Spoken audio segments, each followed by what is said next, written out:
এরকম guys finally আজকে হলো 28টা রোজা। তো আমি ডাইরেক্টলি চলে যাই আপনি মলে আমার দাদার কাছে। উনি ওইখানেই জব মানে কাজ করে। তো ওনার কাছে আমি হেয়ার কাটটা করতে চলে যাই, কারণ যেহেতু সামনে ঈদ আর দুদিন পরে। তো দেখুন এখানে দাদা আমার হেয়ারটা ওয়াশ করিয়ে দিচ্ছিল আর আমি একটু রিল্যাক্সে আমি ওয়াশ করছিলাম।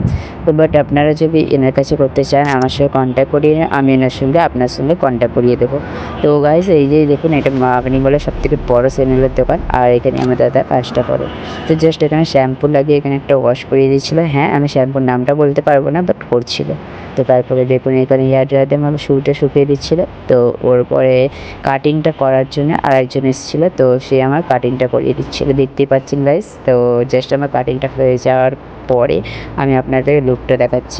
এই যে হলো আমার ফাইনাল লুক। তো আপনারা দেখে বলুন কেমন লাগছে। বাট আমাদের বাড়ির লোকেরা সবাই বলেছে ভালো লাগছে। আপনাদের কেমন লাগছে আমার নিশ্চয়ই জানি আমাকে কমেন্টে। তো গাইস তাড়াতাড়ি করে আমাকে বলে দিও। অ্যান্ড সবাইকে 28টা রমজান মুবারক। তো চলো ঈদে দেখা হচ্ছে।